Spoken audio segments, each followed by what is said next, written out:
네, 오늘은 주제가 뭐냐면은 과학이 이미 기독교가 틀렸음을 입증한 것 아닌가라는 주제입니다. 이 현대 과학 시대에 어떻게 아직도 그 기독교라는 구식 종교를 믿을 수 있느냐라는 질문은 제가 이 복음을 전하면서 제일 많이 들었던 질문 중에 하나죠. 사실 지금 그러니까 약 한 40분 정도 저는 메시지를 전할 건데요. 이 40분 정도 메시지를 전할 때 저한테 절대적으로 불리한 게 하나 있습니다. 일단 저는 문돌입니다. 그러니까 기본적으로 지금 문송한 상태고요.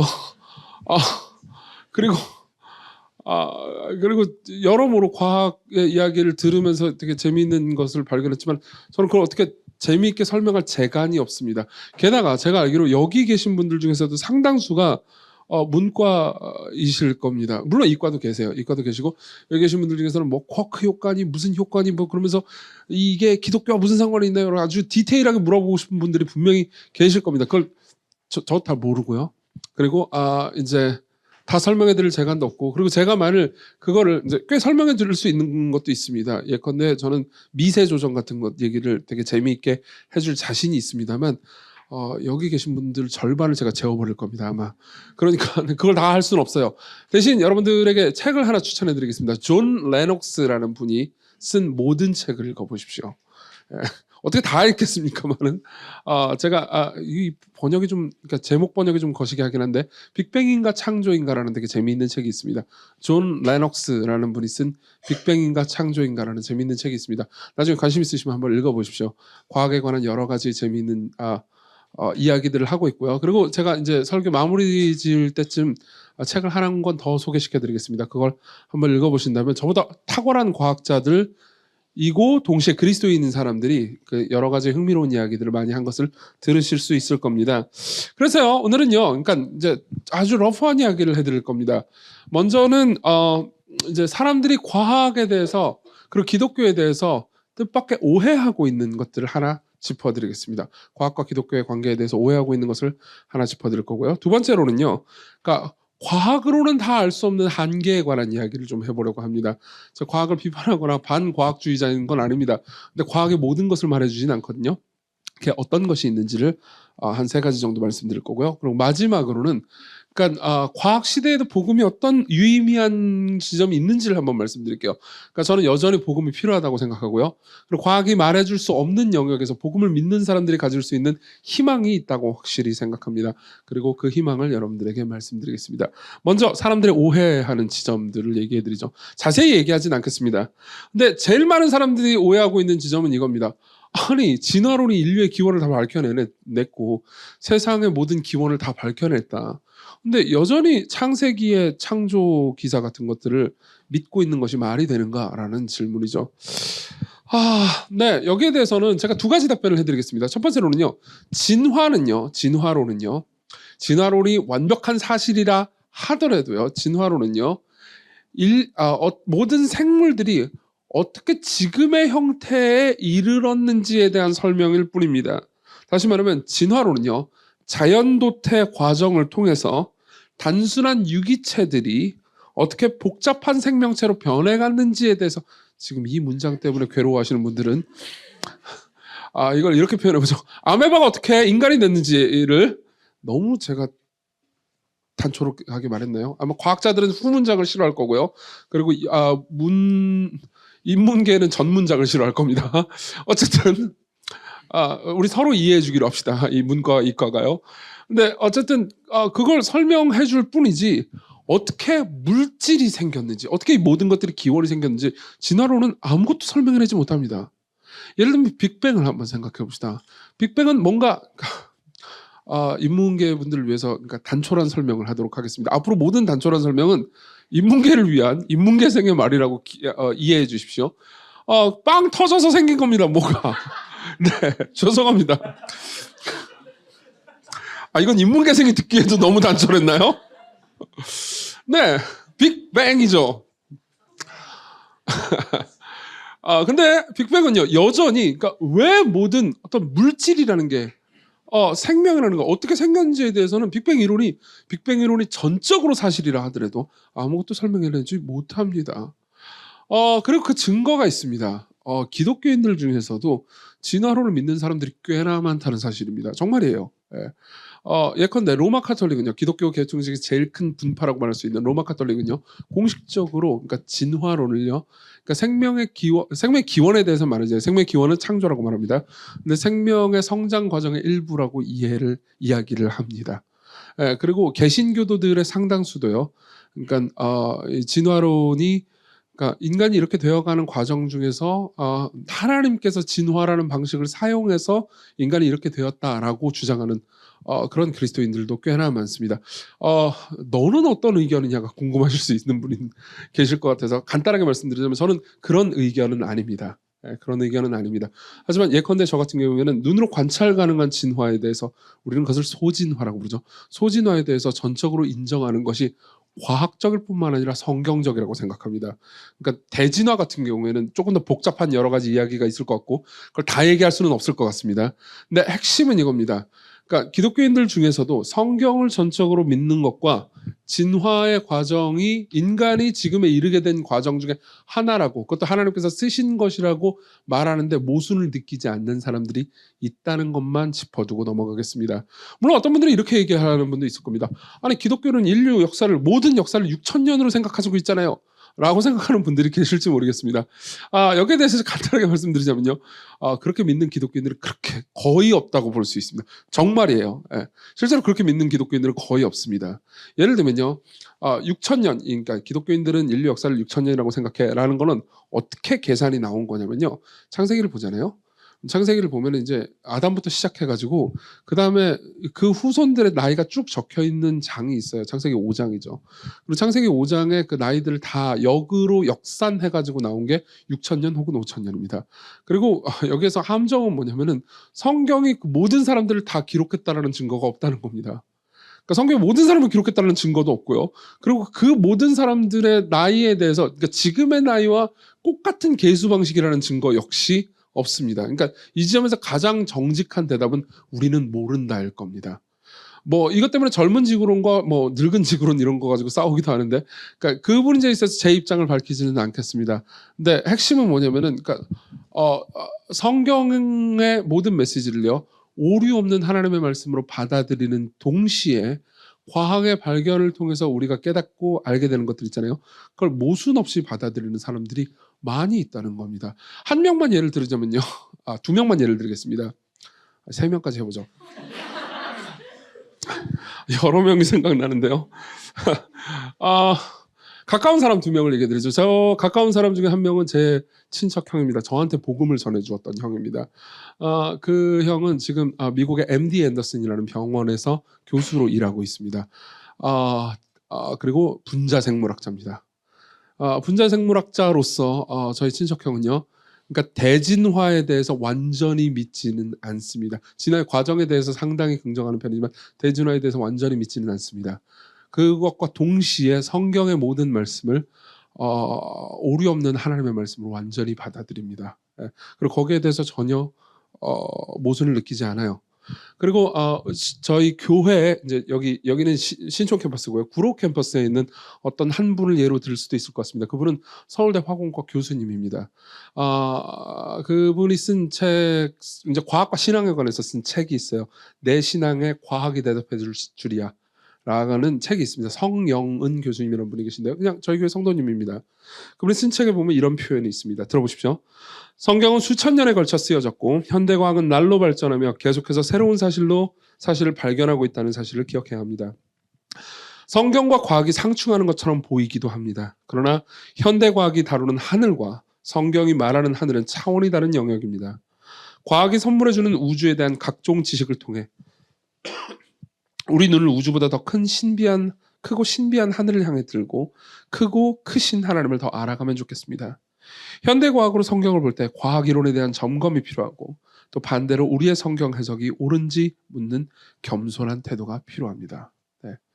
여기 지금 시간이 그러니까 기독교인이 아닌 분들을 중심으로 해서 이분들이 과학에 대해서 가지고 있는 의문을 제가 대답해 주는 시간이기 때문에 그러니까 이미 기독교인인 분이 그러니까 진화론이 맞나요? 아니면 창조론이 맞나요? 진화와 창조는 어떻게 된 건가요? 대진화가 맞나요? 이런 질문을 던진다면 지금 대답해 드리진 않겠습니다. 그럴 시간도 없어요. 예.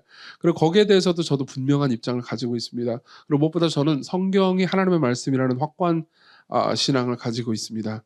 그렇지만 여러분들이 기독교인이 아니라면요, 이런 말씀을 드리고 싶습니다. 진화에 대한 여러분들의 믿음을 지속적으로 계속해서 유지한다 하더라도, 그러니까 성경 모두는 좀 걸릴 수 있겠지만요, 성경에서 가장 중요한 복음의 핵심 메시지를 이해하는 데는 거리낌을 가질 필요가 없다는 겁니다. 여러분들이 과학을 먼저 생각하기보다는요, 성경이 말해주는 복음을 먼저 이해하고 받아들여 보십시오. 그리고 그 다음에 과학에 대한 이야기를 해도 충분히 늦지 않을 겁니다. 그리고 또 하나는 이런 것들도 있습니다. 진화 얘기는 이제 넘어가고요. 기적 같은 문제가 있죠. 정말 많은 사람들이 기적이라는, 성경은 기적을 말하고 있잖아요. 그렇죠? 수많은 기적들을 말하고 있기 때문에 기적을 말하는 것만으로도 사실 성경은 과학적이지 않고 이 모든 것들은 신하고 역사성이 없다고 판단합니다. 하지만 이걸 한번 생각해 봅시다. 왜 기적을 싫어하는 거죠? 그러니까 싫어하는 건 아니겠죠. 왜 기적이 있을 수 없다고 말하는 거죠? 실제로 많은 사람들이 기적이 있을 수 없다고 이야기하는 가장 큰 이유는요, 그러니까 기적을요, 과학적 원리로 규명해내거나 설명해낼 수 없기 때문입니다. 맞죠? 예. 그러니까 다시 말하면 어떤 현상인데, 기적이라는 건 어떤 현상이 일어나는데 그걸 과학적으로 원리로 규명해내거나 설명할 수 없으니까 결국은 이것은 없는 거다라고 생각을 하는 거죠. 그렇지만 이건 공정하지 않은 태도인 것 같습니다. 지금 좀 약간 사그라드는 것 같은데, 몇 달 전만 해도 우리나라에 초전도체 광풍이 불었죠. 그렇죠? 혹시 그 광풍이 불 때 주식 투자한 분 계십니까? 네. 어쨌든 간에 초전도체 광풍이 불 때 많은 사람들은, 우와, 초전도체가, 우리나라가 상온 초전도체가 뭐 어떻게 되면 하여튼 우리나라가 뭐 엄청 부자가 되고 뭐 이런 꿈에 부풀기도 하고 했을 겁니다. 근데 그걸 알고 계십니까? 우리는 초전도체 보면은 막 붕붕 뜨잖아요. 보셨죠? 그렇죠? 그 현상을 눈으로 보고 있긴 하지만 그 현상이 과학적으로 어떤 이론에 의해서 입증되는지 원리를 규명해내지 못했습니다. 그럼 제가 반문하고 싶습니다. 초전도체에 대한 원리를 우리가 규명해내지 못했기 때문에 초전도체 현상은 없는 겁니까? 라고 물어본다면 아니라고 대답하겠죠. 여러분들이 눈으로 봤으니까요. 예. 그럼 여러분들은 그 다음 질문을 할 겁니다. 근데 기적은 우리가 눈으로 못 봤잖아요. 그럼 제가 다음 질문을 던지겠습니다. 여러분들이 눈으로 보지 못한 거면 없는 일인 겁니까? 그거는요, 여러분, 이렇게 얘기를 해드리죠. 그렇게 섣불리 재단하는 것은 그다지 지혜로운 방법이 아닌 것 같습니다. 예. 여러분들이 만약 기적이 없다고 단언하려면요, 이런 전제를 확실히 믿어야 됩니다. 기적을 일으키는 신은 존재하지 않는다고요. 그리고 이건 입증할 수 있는 주장이 아니에요. 예. 신이 없다는 건 믿음이지, 신이 없다는 것을 어떻게 과학적으로 입증할 수 있는 방법은 없습니다. 어떤 과학자도 신이 없다는 걸 입증해낼 수도 없습니다. 원래 과학은 그런 학문도 아니에요. 예. 역으로 한번 생각해 보십시오. 신이 진짜로 있다고 합시다. 성경에 보면요, 예수 그리스도는 그 스스로도 자신을 하나님이라고 주장했습니다. 예수 그리스도께서 물 위를 걷는 장면이 나옵니다. 그리고 우리는 생각하죠. 이건 기적이잖아. 이런 일은 있을 수 없어. 근데 만일 예수 그리스도 스스로의 주장에 따라서 그분이 진짜 신이라고 합시다. 그러면요, 그게 뭘 이해하기 어려운 일이겠습니까? 바꿔서 생각해 보십시오. 신이 물에 빠진다. 이건 더 웃기지 않습니까? 그렇죠? 네. 오히려 우리는, 그러니까 정말로 하나님이 살아계신다면은 기적이라는 것은 되게 자연스러운 현상처럼 이해할 수 있을 겁니다. 그렇죠? 그래서요, 이런 여러 가지 것들을 생각하면서 이런 이야기를 해드리고 싶습니다. 우리는, 그러니까 과학이 기독교가 틀렸음을 이미 입증한 거 아닌가라고 생각을 하는 모든 생각 이면에는요, 그러니까 과학만이 세상의 모든 진실을 밝혀낼 수 있는 유일한 도구다라는 잘못된 확신이 있는 것 같습니다. 예. 그러니까 과학적인 반성과 연구만이 세상의 모든 진실, 세상의 모든 생각을 다 밝혀낼 수 있어. 이거는요, 엘빈 플란팅가라는 철학자가 이런 생각에 대해서 이렇게 평가했습니다. 가로등 아래가 다른 곳보다 밝으니 잃어버린 자동차 열쇠를 꼭 가로등 아래에서만 찾겠다고 고집을 부리는 것과 다름없다고요. 이해되세요? 깜깜해요. 근데 난 자동차 열쇠 키를 잃어버렸습니다. 어디 있지? 그러는데 여기 이 가로등이 여기만 비추고 있습니다. 그래서 여기만 찾는데 자동차 열쇠가 없어요. 그렇다고 해가지고 나는 자동차 열쇠가 없구나, 난 잃어버렸구나. 자동차 열쇠라는 건 존재하지 않아. 이렇게 말할 수 있겠습니까? 아니죠. 가로등이 없는 다른 곳에 있을 수도 있는 거잖아요. 예. 가로등은요, 과학이라고 한번 생각해 봅시다. 우리는 과학적으로 무언가를 판단하고, 뭐 실험도 하고, 뭐 사유를 하곤 합니다. 그리고 이건 역시 세상 모두를 밝히는 빛일 수는 없는 겁니다. 그죠? 즉, 가로등에 불과할 뿐이라는 거죠. 가로등 밖, 즉 과학적인 사유 바깥의 사유는 전부 다 미신적이다라고 생각하는 것도 일종의 오만일 수 있습니다. 이걸 한번 잘 생각해 보셨으면 좋겠습니다. 그렇죠? 자, 그럼 두 번째로 넘어가겠습니다. 과학의 한계 이야기를 해보죠. 사실 이미 어느 정도 했지만은 과학의 한계를 얘기한다고 해서 제가 과학을 싫어하는 건 아닙니다. 저는 과학기술 발달 때문에 지금 태블릿 PC를 써먹고 있으니까요. 그리고 마이크를 쓰고 있고요. 이거 불이 켜고 있고 과학은 되게 잘 작동합니다. 과학을 좋아합니다. 하지만 이걸 한번 생각해 봅시다.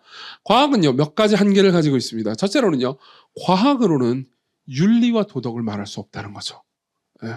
과학은 절대로 윤리와 도덕을 말해줄 수 없습니다. 이건 오히려 과학자의 주장이기도 합니다. 여러분들은 연세대 물리학과의 김상욱 씨를 아실 겁니다. 알쓸신잡을 좋아하는 분들은 이분을 잘 알겠죠. 진짜 말 잘하지 않습니까? 그분의 말을 그냥 직접 옮겨드리겠습니다. 저는 과학자잖아요. 무신론자고요. 저는 종교라는 그 단어가 굉장히 크다고 생각해요. 종교는 인간이 살아가는데 꼭 필요한 해야 하는 합의의 가장 근본적인 것들을 갖고 있는 측면이 있어요. 저는 어떤 것들을 생각해봤냐면 왜 인간은 돼지보다 소중한가? 왜 인간은 다른 가축들을 마음대로 죽여도 되는데 그 권리는 누가 준 것인가? 생각해보면 사실 종교 말고는 딱히 이유를 찾기 힘들어요. 과학으로 볼 때 나나 돼지는 다른 게 없거든요. 그렇죠? 그냥 세포 덩어리들 뿐이란 말이에요. 우리가 그들을 무차별적으로 죽일 수 있는 이유가 없어요. 한때는 우리가 피부 색깔이 다르다는 이유로 무차별적으로 검은 피부 사람을 죽이고 이랬지만 그래서 지금 우리가 알든 알지 못하든 문명의 기반에 질문하지 않고 받아들이는 것들에 종교가 깃들어 있다고 생각해요. 즉 인간의 상상의 합의것의 상당 부분이 종교에 의존하고 있기 때문에 한순간에 종교를 걷어내는 것은 불가능하지 않을까 싶어요. 라고 말합니다. 물론 이분은 무신론자고 종교에 대해서 그렇게 호의적인 사람이 아닙니다. 그런데도 불구하고 그러니까 종교를 딱 걷어내면 우리가 도덕 혹은 윤리라고 합의한 모든 것들의 근원이 다 사라진다는 거죠. 과학으로는요. 무엇이 더 가치롭고 무엇이 더 우월한지 아무것도 말해줄 수 없습니다. 과거로는 뭘 해야 하고 뭘 하지 말아야 되는지에 대해서 아무것도 설명해낼 수가 없는 거죠.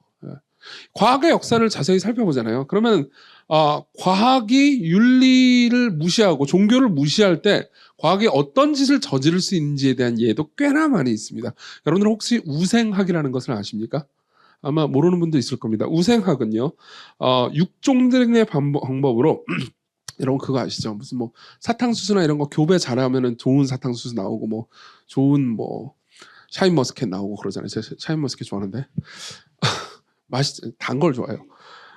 근데 샤인머스켓 선물해 주지 마세요. 저 잘 먹고 있어요. 제발. 한때 이런 말 했다가 이렇게 넘어갑시다. 근데 육종들 보통 그런 거 교배해가지고 하잖아요. 그러니까 사람들이 이렇게 생각한 거죠. 인간도 교배를 잘하고 가지치기를 잘하면 우월한 인간을 만들어낼 수 있지 않을까라는 생각을 안 할 수가 없잖아요. 그래서 우수한 것을 선별해서 개량해서 인류 전반의 유전적 품질을 향상시킬 수 있다고 믿는 과학적 신념입니다. 지금은 이게 유사과학 취급을 받고 있어요. 근데 우생학이 한창 난리를 쳤던 19세기와 20대 초중반까지는요 엄연한 과학이었습니다. 과학자들, 그러니까 대학교의 교수들이 우생학을 철저하게 따랐습니다. 그 결과는 어떻습니까? 그러니까 예컨대 이런 거죠. 장애인들은 죽여도 된다는 생각을 하게 됐죠. 장애인들을 격리하는 게 좋다는 생각을 하게 됐죠. 지금 여기에 동조하는 분들은 아마 아무도 없을 겁니다. 그렇죠? 근데 그때는요, 그게 그냥 일종의 상식이었습니다. 그 결과는 뭐죠? 히틀러였죠. 누구도 사실 우생학의 영향은 지금도 여전히 있습니다. 여러분 그거 알고 계십니까? 혹시 여기 계신 분들 중에서 나는 혈액형이 A형이고 너는 B형인데 네가 B형이니까 너는 성격이 까칠하고 나는 A형이니까 소심하겠구나. 나는 O형이니까 둥글둥글하지. 이런 생각하는 분들 계십니까? 이게 우생학의 영향 중에 하나라는 걸 알고 계십니까? 여전히 그건 지금도 진짜예요. 저는 O형이에요. 그러나 소심하죠. 예, 그렇습니다. 사실 아무 과학적 근거가 없어요. 어쨌든 그렇습니다. 그러니까 과학은요 도덕과 윤리에 대해서 우리가 마땅히 뭘 따라야 하고 무엇이 가치롭고 무엇이 가치롭지 않은지에 대해서 아무 말도 해줄 수가 없습니다. 두 번째 한계는요 과학만으로 우리는요 예술을 설명해낼 수가 없다는 겁니다. 예술이요. 여러분들 음악을 좋아하는지 모르겠습니다. 저는 음악을 정말 좋아합니다. 네, 정말 정말 정말 좋아해요. 제가 제일 좋아하는 음악은 헤비메탈 아니지 사실은 헤비메탈이에요. 네, 헤비메탈 좋지 않습니까? 시원하잖아요. 그렇죠? 옛날에 저는 로커였습니다. 근데 지금은 이제 좀 교양 있는 척 해야 되지 않겠습니까? 나이도 이 정도가 됐고 목사까지 됐으니까 지금 재즈를 좋아합니다. 예. 재즈가 정말 재미있어요. 그러니까 이게 듣는 재미가 너무 쏠쏠합니다. 블루스도 좋아하고요. 특히 비비킹 같은 블루스 있어요. 하여튼 그러면 이제 특히 비비킹을 좋아하는데요. 비비킹이 이제 기타를 뜯고 이렇게 나른하게 누워 있잖아요. 그러면요, 그 뭐라고 해야 될까요? 고향감이 느껴집니다. 고향감이라는 말 아시죠? 그렇죠? 이 음악이 계속 울림으로써 내 마음이 이렇게 하늘로 올라가는 느낌입니다. 예. 여러분들이 이 느낌을 어떻게 설명하시겠습니까? 여러분들이 철저하게 오직 과학밖에 없는 유물론 모든 것들이 물질밖에 없다. 영혼 같은 건 없다. 종교는 없다. 필요 없다. 그건 뭔지 사실이 아니다. 라고 믿고 삶을 살아가잖아요. 그럼 여러분들은 필연적으로요. 이렇게 생각해야 됩니다. 소음과 음악의 차이는요. 뇌가 소음 말고 음악의 그 주파수와 헤르츠만 좋아하게 프로그래밍 되어 있기 때문에 소음과 음악의 차이가 있을 뿐이라고요. 여러분들은 그렇게 말할 수 없을 겁니다. 그리고 그렇게 생각하는 순간 여러분들이 음악을 들으면서 느꼈던 고향감과 황홀감은요. 그냥 나는 물질일 뿐인가? 라는 생각이 들면서 갑자기 사라져 버릴 겁니다. 이건 되게 재미있는 현상인데요. 이런 측면이 있습니다. 실제로 이제 제가 아는 분이 어떻게 좀 하다가 알게 된 분이 계신데 제가 전도하는 분입니다. 전도하는 분이 이거 들으실지 모르겠는데 이제 의사분이세요. 그분은 정신과 의사분이십니다. 어떻게 하다가 좀 알게 됐어요. 그래서 한 두어 달 전부터 복음을 전하게 됐습니다. 이분은 진짜 모든 세계가 물질로만 이루어지고 있다라는 확신을 가지고 계신 분입니다. 이분이랑 대화를 하다가 제가 진짜 이런 것도 물어봤습니다. 음악 좋아하시냐고요. 음악을 정말 좋아하시더라고요. 스피커를 크고 좋은 거를 이제 집에다 갖추기 위해서 많이 사놓으실 정도로 음악을 좋아하는 분인데 이제 무슨 음악을 좋아하냐고 물어보니까는 그 스피커 큰 거 사다 놓으시는 분들이 다 클래식 좋아하시더라고요. 그래가지고 클래식 뭐 좋아한다 이렇게 막 이런 얘기들을 되게 많이 해주셨습니다. 그러면서 아까 제가 물었던 질문이 그거죠. 모든 게 물질밖에 없으면 당신이 이 음악을 좋아하는 이유가 어떤 충만한 고향감과 기쁨을 느끼실 텐데 그게 그냥 당신의 뇌가 그렇게 프로그래밍 돼 있고 그냥 소음과 사실 진짜 음악과 소음의 다른 점은 아무것도 없다고 생각하시느냐고 그걸 어떻게 생각하시느냐고 물어본 적이 있습니다. 그리고 놀라운 대답이 들었어요. 맞아요. 소음과 음악은 차이가 없죠. 라고 대답을 하는 거예요. 그래가지고 그럼 그걸 어떻게 즐기시냐고요. 물어봤죠. 그러니까 되게 정말 정직한 대답이 나왔습니다. 그때는 그런 생각 같은 건 하지 않죠. 무슨 말이냐면요. 음악을 즐기려면 철저한 과학적 사고를 잠깐 덮어야 된다는 의미죠. 그래서 제가 물어봤습니다. 그건 너무 반지성적인 것 아닌가요? 되게 감사하게도 그분은 이 부분에 있어서 조금 고민을 해보시더니 이게 맞다고 대답을 해주셨습니다. 이게 되게 재미있는 지점이었어요. 저 같은 경우. 그렇다고 그분이 예수님을 믿는 건 아닙니다. 아직. 거기까지는 너무 멀고 멀어요. 어쨌든 이분이 얘기해 준 것 중에 제가 제일 흥미로웠던 건 이 부분이었습니다. 그러니까 그분도 동의했어요. 많은 사람들은 기독교가 지성을 억누르고 닥치는 대로 믿는 거라고만 생각합니다. 그리고 과학은 지성을 전혀 억누르지 않고 지성을 개방하고 자유롭게 회의하고 자유롭게 사고하고 그리고 어떤 종류의 지성적인 억압도 그리고 믿음 같은 것도 없고 그냥 사실과 확인과 사실을 발견하는 그냥 세계라고만 생각해요. 근데 그때 그분과 저와의 대화를 통해서 그분이 인정했던 것은 기독교 신앙이 생각했던 것보다 훨씬 더 이성적이고 사고를 깊이 많이 해야만 접근할 수 있는 신앙이라는 것을 이해했고요. 또 동시에 소위 우리가 생각하고 있는 물질만이 존재한다라고 생각하는 과학적 세계관 있잖아요. 그 세계관 역시 수많은 믿음들과 더불어서 검증되지 않은 지성적 억압들이 있다라는 거죠. 예, 이걸 잘 한번 생각해 보셨으면 좋겠습니다. 세 번째로는요. 과학은 인간의 진짜 문제를 다 해결해 줄 수는 없다는 겁니다. 예, 이건 짧게 얘기하겠습니다. 톰 라이트라는 신학자가 한 말을 읽어드리죠. 세상에서 우리도 참으로 많은 것들을 발견하고 배우고 발명해도 정말로 중요한 일들 앞에서는 무력한 경우가 많다. 전쟁을 치르는 대단한 기계들을 발명했지만 평화를 가져오는 기계는 아직 아무도 만들어내지 못했다. 그렇죠? 여러분, 과학기술로 전쟁은 훨씬 더 무시무시해졌습니다. 오펜하이머 보셨습니까? 예. 과학기술이 발전하면서, 그러니까 우리는 단박에 우리 자신을 멸망시킬 수 있는 기계들을 만들어냈죠. 그렇지만 과학기술이 그토록 발전했는데도 불구하고 더 평화로워질 수 있는 방식은 아직도 발견해내지 못했습니다. 사람을 달로 데려갈 수는 있어도 굶주린 이들에게 먹을 것을 가져다 줄 줄은 모른다. 여전히 식량이 넘쳐나지만은 누군가는 지금 지구상에서 기아 때문에 굶주리고 있는 사람들이 있습니다. 여기 앉아 계신 분들 중에서 아프리카를 갔다 온 분들이 계신데요. 거기서 과학기술의 첨단 사회에서도 여전히 굶는 사람들을 보셨겠죠. 예. 심해에서 노래하는 고래의 소리는 들을 수 있지만 바로 옆 골목에서 울부짖는 인간의 울음은 듣지 못한다. 예. 여러분 잘 한번 생각해 보십시오. 과학이 많은 좋은 편리한 것들을 우리에게 가져다 주었지만 인간이 가지고 있는 진정한 갈망을 완벽하게 해결해 준 적은 없습니다. 자, 그럼 마지막으로 넘어가죠. 그럼 복음은 무슨 이야기를 해줄 수 있습니까? 라는 질문이 있을 겁니다. 사실 이 부분이 제가 제일 하고 싶은 이야기입니다. 정말 많은 이야기들을 해줄 수 있지만 두 가지만 얘기해 보겠습니다. 하나는 이겁니다. 복음은요, 기독교 신앙은요, 진정한 세상의 회복을 희망할 수 있게 만들어줍니다. 진정한 세상의 회복을 희망할 수 있게 만들어줍니다. 많은 사람들이 기독교에서 말하는 기적에 대해서 오해하고 있는 지점 하나를 말씀드리겠습니다.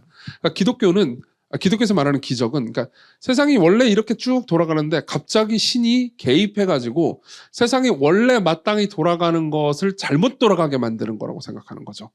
예. 그러니까 병이 나잖아요. 그럼 병이 나가지고 병고침이 있다고 하면 병이 나가지고 병으로 쭉 아파가지고 죽어야 정상인데 신이 갑자기 개입해가지고 병을 잠깐 고친 거라고 생각을 하는 겁니다. 예. 산을 옮겼다. 그럼 산이 원래 여기 있어야 되는데 그냥 잠깐 옮겼다고 생각하는 거죠. 사실 그런 종류의 기적은 거의 없지만요. 예. 근데 성경의 기적들을 자세히 보잖아요. 특별히 예수 그리스도의 기적들을 보잖아요. 그럼 그냥 신기한 기적 따위는 없습니다. 모든 기적은 일종의 목적이 있습니다. 그 기적을 통해서 정말 불쌍하고 가련한 병자를 고쳐주었다거나 아니면 그 기적을 통해서 정말 선명하게 하나님이 어떤 분이시고 예수 그리스도께서 어떻게 그들을 사랑하시는지를 보여주는 기적들이죠. 예. 게다가 기적은 그 자체를 목표로 하지도 않습니다. 예컨대 성경은요, 나사로라는 죽은 지 사흘이 돼서 무덤에 있는 사람을 예수께서 말씀 한 번만으로 다시 살리시는 기적을 보여줍니다. 그리고 그 기적은요, 그 기적 자체가 목적이 아닙니다. 그 근거가 있습니다. 나사로는 진짜로 다시 살아났어요. 그러고 나서 다시 죽었습니다. 그러니까 나사로에게 영생을 주기 위해서 다시 살려는 건 아니었다는 거죠. 그러면 그 기적의 목적은 뭘까요?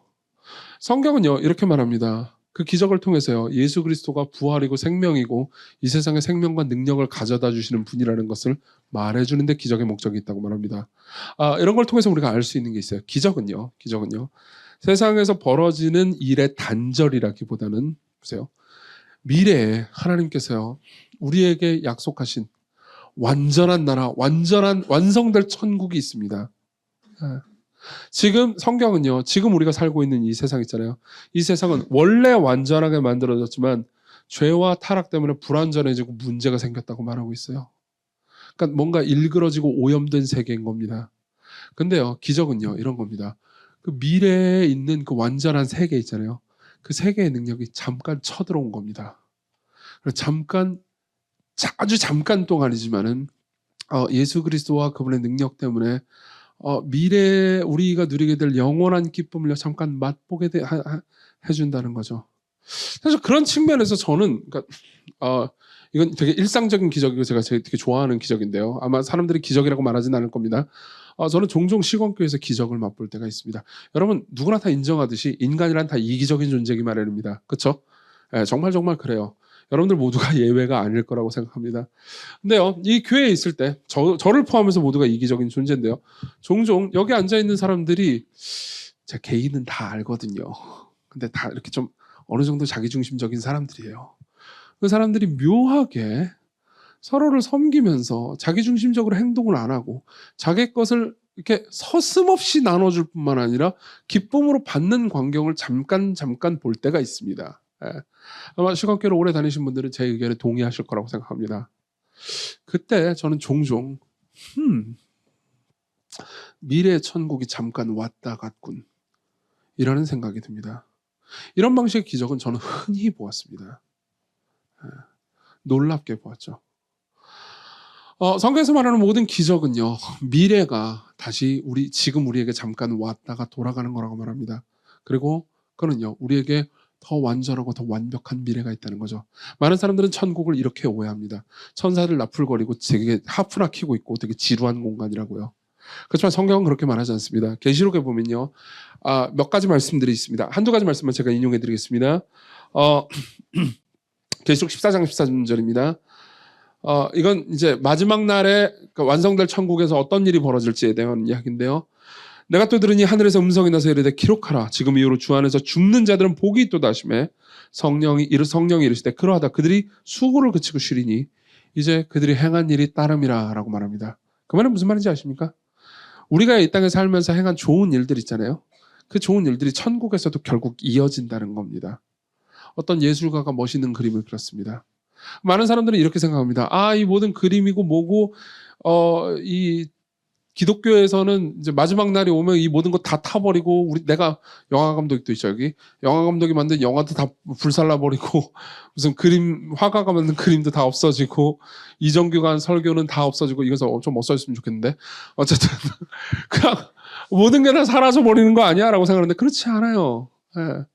사람들이 이루어낸 음악들과 기술들과 과학 문명들이 다 그대로 남아있을 뿐만 아니라 더 완벽한 형태로 발전된다고 말합니다. 예. 우리가 행한 일이 따라요. 하나만 더 읽어드리죠. 만국이 그 빛 가운데로 다니고 땅의 왕들은 그리스도인들을 가리킵니다. 땅의 왕들이 자기 영광을 가지고 그리로 들어간다고 말합니다. 예. 우리가 이 땅에서 삶을 살면서 해낸 것들 있잖아요. 보잘것없는 것처럼 느껴지지만 그것들을 가지고 우리는 천국을 맞이하게 됩니다. 그리고 천국에서는요, 그것에 완성되고 영원한 완벽한 모습을 보게 되죠. 많은 사람들은 기술과 과학 문명이 없는 그냥 구름에서 천사들만 둥둥 떠다니는 지루한 천국을 생각하지만요, 우리가 장차 성경에서 맞이하게 될 마지막 날의 새하늘과 새 땅은요, 그러니까 과학과 기술 문명이 최첨단으로 훨씬 더 아름답고 위대하게 진보되고 그 가운데서 하나님과 사람들이 서로 사랑하면서 기뻐하는 모습입니다. 이건 다 저는 묘사할 수도 없을 것 같습니다. 이게 기독교에서 말해주는 희망 중에 하나죠. 두 번째입니다. 두 번째는요, 이거 제가 제일 좋아하는 거예요. 진정한 자존감 회복이 있을 수 있습니다. 여기에 대해서 저는요, 그러니까 더 큰 자신감과 기쁨과 만족을 가지고 있습니다. 저는 기독교 가정에서 나고 자라지 않았습니다. 저는 이제 중학교 때 처음 교회를 갔고요. 그리고 대학교에 들어가기 전까지는 기독교인이 아니었습니다. 그리고 여느 다른 친구들과 마찬가지로 중학교 때 과학 시간, 생물 시간에는 진화론과 무신론적인 세계관을 배우면서 살았습니다. 저는 늘 그냥 그게 다 맞다고 생각했어요. 기독교인이 되기 전까지는 거기에 대해서, 그러니까 예를 들면 진화론이나 뭐 무신론적 세계관이나 영혼이나 이런 것들은 전혀 없는 물질만 존재하는 세계에 대해서 한 톨의 의심도 품지 않았어요. 그런 측면에서 완벽한 믿음을 가지고 있었다고 말할 수도 있었습니다. 그리고요, 지금은 그런지 모르겠어요. 그때는 좀 약간 친구들끼리 좀 얄궂게도 굴었고요. 선생님들도 제 생각에는 뭐 학교 폭력이나 이런 거에 대해서 크게 신경 쓰지 않았던 시대였던 것 같습니다. 그래서요, 친구들끼리 외모를 놀리기가 일쑤였죠. 저는 어떻게 되었을 것 같습니까? 제 치부를 여러분들이 눈으로 확인할 수 있겠지만 하나 말씀드리자면요, 저는 머리가 큽니다. 그리고요, 여러분들 이해하기 어려웠겠지만 그때 당시는 이런 식으로 놀렸어요. 이게 뭐 아무나 상관없는 것 같은데 그러니까 머리가 크고 못생긴 애들은 진화가 덜 된 것이다 라는 과학적인 근거도 없지만 다들 그렇게 믿었다고요. 왜 그러냐면 생물학 선생님이 그렇게 말했거든요. 네, 게다가 저는 털이 많습니다. 네, 털이 많고 그때도 그분들이 그렇게 얘기했습니다. 너는 진화가 덜 되었구나. 라고 했어요. 진짜로 제가 느꼈던 모든 느낌은요 이런 거였습니다. 학교에서요. 지금이야 그런 일은 없죠. 학교에서 되게 잘생기고 예쁜 분들이 있습니다. 그럼 속으로 생각했어요. 저 사람은 진화가 잘 되었구나. 근데 굳이 진화론을 들먹이지 않더라도요. 이렇게 한번 생각을 해봅시다. 보세요.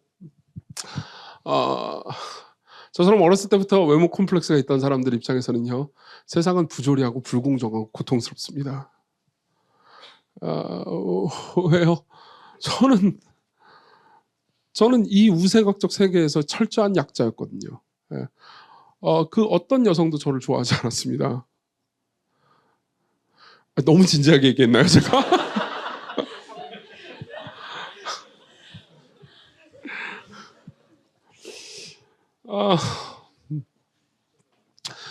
그런 상황에서 저는 저의 정체성을 뭘로 규정했겠습니까? 못생긴 애요. 그거 말고 달리 규정할 건 없었습니다. 그냥 못생긴 애였어요. 딱히 그렇게 공부를 잘한 것도 아니었습니다. 뭐 그런 순간들도 있었습니다. 열심히 노력하고 잘하는 순간도 있었지만 매번 그렇지도 않았고요. 늘 공부를 저보다 훨씬 잘하는 사람들이 존재했고, 그리고 똑똑한 사람들이 존재했고요. 그리고 무엇보다 여자친구들과 되게 재미있고 이렇게 흥미로운 대화를 하는 진화가 잘 된 분들이 계셨습니다. 그 상황에서 저는 그냥 늘 못생긴 애였죠. 못생기고 말을 잘 못하는 애였을 뿐입니다. 지금을 보고 그때를 평가하시면 안 돼요. 지금 말을 잘하죠. 그때는 정말 말을 못하는 애였어요. 그리고 그때는 그게 제일 정체성이었습니다.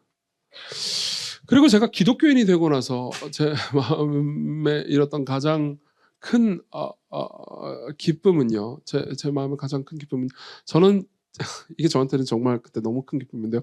저는 부활한다는 거였습니다. 부활한다는 것의 여러 가르침 중에서는요. 이제 내가 부활하면 지금의 외모가 아닐 거라는 거죠.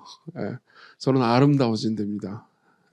처음에는 그게 마음에 들었습니다. 그게 기독교의 메시지들을 들으면서 제게 희망이 됐었어요. 그러다가 서서히 복음을 더 깊이 알고 나서는요.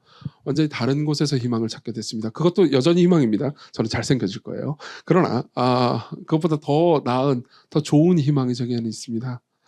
예수 그리스도를 받아들이고 하나님이 저를 위해서 하신 모든 일들을 받아들인 순간, 그러니까 종교도 없고 도덕도 없고 윤리도 없고 과학밖에 없는 시절에는 절대로 느끼지 못했던 저의 정체성을 깨닫게 됐죠. 신이 나를 사랑하고 있다는 것.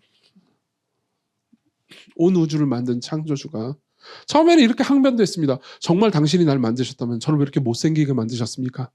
이런 것도 물어본 적이 있습니다. 정말이에요, 이거는. 그렇지만 시간이 지나고 나서 그분이 나를 위해서 아들을 주실 정도로 나를 깊이 사랑하시고, 그리고 나를 하나님의 형상으로 만드시고, 그리고 내가 비록 나를 별로 마음에 들어하지 않는다 하더라도 그분이 정말 나를 기뻐하시고 사랑하신다라는 이야기를 들었습니다. 스바냐에 보면 이런 말씀이 있어요. 너의 하나님 여호와가 너를 정말로 기뻐하는데 너를 즐거이 부르면서 노래하신다라는 말씀이 있습니다. 제가 되게 좋아하는 말씀이에요. 스바냐 3장에 있죠.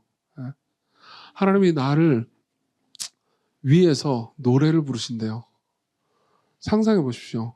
신이 노래를 부르면 장르는 뭘까요? 헤비메탈일까요? 아니면 클래식일까요? 그건 모르겠습니다. 모든 장르의 아름다움이 다 합쳐진 모습이겠죠. 근데 하나 확실한 건 이거였습니다. 그 신이 나를 정말로 귀하게 여겨준다는 거였죠. 저는 차가운 과학 세계에서 벗어났습니다. 여전히 과학이 싫은 건 아닙니다. 과학이 좋습니다. 저는 태블릿 PC가 좋습니다. 애플도 좋고요. 앱등이거든요. 그러나 저는 하나님이 좋습니다. 그분은 나를 정말 귀하다고 여겨주셨으니까요. 저는 미래에만 희망을 가지고 있지 않습니다. 지금도 희망을 가지고 있습니다. 저는 늙을 거고요. 더 늙어가고 있습니다. 더 연약해질 겁니다. 제 육체의 기능뿐만 아니라 제 뇌의 기능도 사라져갈 겁니다. 서서히 약해질 가겠죠. 지금은 제가 어느 정도 설교 준비를 지성적으로 할 수 있는 것 같습니다. 그러나 10년, 20년, 30년이 지나면 지금처럼 지성적으로 설교 준비를 못할 때가 올 겁니다. 그럼 여러분들이 듣기에 이럴 수 있겠죠. 저 설교자는 더 이상 지성적이고 재미있게 설교하지 못하는군. 이제 시광교에서 빨리 은퇴해 드려야겠다. 그럼 저는 은퇴할 겁니다. 아마도. 예. 여러분들을 지루하게 하고 재미있게 못 해줄 테니까요. 그래도 괜찮아요.